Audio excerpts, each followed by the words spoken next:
Hey there, friends and followers. This week's video coming around to you is all about the market report for the month of February. We'll take a look and review some numbers here in the area and see what's been shaking in the world of real estate. Stay tuned.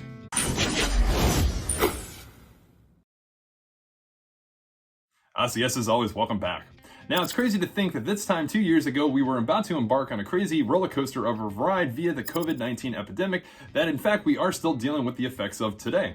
The median sales price at that time for existing Florida home sales was up 7% year over year, and closed sales following in the same fashion. Significant growth at that time, but only a blip on the radar compared to the numbers that we've seen coming out of 2021 and into this year. As we try to find ourselves back to a more balanced and stable market, it's anticipated that a few more curveballs are going to be thrown into the mix of things. In an effort to cool down the market, the Fed's interest rate spikes have started to take effect, but the lack of inventory is still driving demand, so it is unclear how much effect they will have. While numbers for home sales are predicted to be less than last year, it's still suggested that record highs will be recorded for home sales volume and year-over-year home growth rate. With that being said, let's take a look at some of the numbers. Looking at single-family home sales in the Ocala, Marion County area, starting of course with closed sales. Closed sales we did see down slightly, 514 closed homes in the month of February versus January's 558.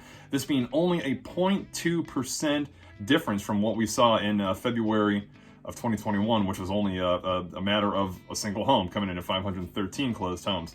Sales volume as a whole, we did see up 179 million versus January's 170 million. Average sale price, we did see take a considerable step up as well, $348,000 average sale price versus January's 305. Median time to contract, we did see fall short a day, coming in at 15 days in February versus 16 in January. Average list price received, we did see maintain at 100% across the board. Jumping on over to inventory, pending sales, we did see down 664 units versus that of January's 701. New listings, we also saw down 636 new listings versus January's 659. Active inventory as a whole, we did also see down 638 homes on the market versus January's 690, this being a 27% difference of what we saw in February of 2021, with 884 homes active on the market. The month supply of inventory, also we did see take a hit, coming down to 0.9 versus 1.0 in January. So some decreasing numbers there all across the board on the inventory side of things. Now, while the obvious has been clearly stated, it's important to keep in mind that different areas of the state will trend differently as far as numbers go. However, here in the Ocala, Marion County area, it still seems like we are very much in the thick of things. And some other recent marketplace news brought to you, of course, by FloridaRealtors.org. In an effort to offset risen construction material costs, the United States has put the kibosh on British steel and aluminum tariffs. Just this past week, the two countries decided unanimously to decide on special tariff disputes that had been put into place by former President Donald Trump. As of June 1st, Britain will be allowed to export historically high volumes of steel and aluminum into the country duty-free and reflect a trade volume similar to 2018 and 2019 when no tariffs were designated. In response to the proposal, the United Kingdom will suspend rebalancing measures on U.S. products, including things like whiskey, blue jeans, and motorcycles, the British government said in a statement earlier. The United States estimates that the exports of these goods are worth some $500 million. Up next, with all the stiff competition and rising prices in the market, the question is posed, is the proverbial starter home gone for good? While it's no surprise that the real estate market for buyers has been tough over this last year or so, what makes it even more daunting is that home buyers are no longer competing with each other for these residents' stepping stones, if you will, but more so seem to be up against corporations and investors looking to add to their portfolio with investment rentals. The starter home, by generic definition, is usually a single-family residence around 1,500 square foot, contains 2 or 3 bedrooms, and is priced affordably enough for a buyer who doesn't have a surplus of funds on hand or existing equity in another property.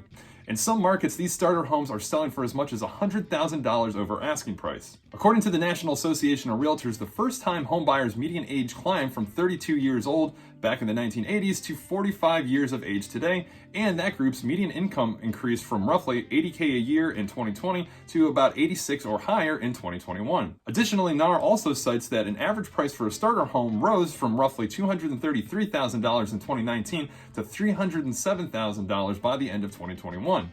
Some predictions suggest that buyers will migrate out to cheaper and more affordable markets and redefine what the starter home is. And lastly, while NAR states that love letters from buyers to sellers may violate the Fair Housing Act, an Oregon judge states that a ban on these violates the right of free speech. In previous weeks, a federal judge issued a preliminary injunction on Oregon's ban on personal notes or messages from prospective home buyers to home sellers that accompany their offer. In his court order, U.S. District Judge Marco A. Hernandez states that the law violates the First Amendment of the U.S. Constitution by restricting free speech too broadly.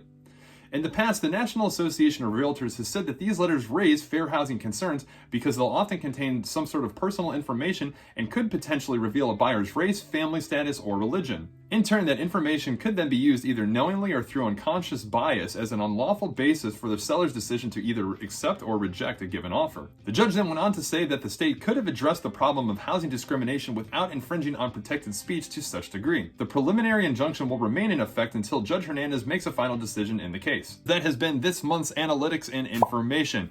As always, if you guys have any questions on anything contained within, drop a comment below, shoot me off a message. I'd love to hear any insight or input that you may have. Be sure to slide on over the page and give it a like and subscribe to stay up to date when great information like this is released regarding the Ocala, Marion County area residential real estate market. As always, thanks for tuning in, checking out the videos, and we'll catch you guys on the next.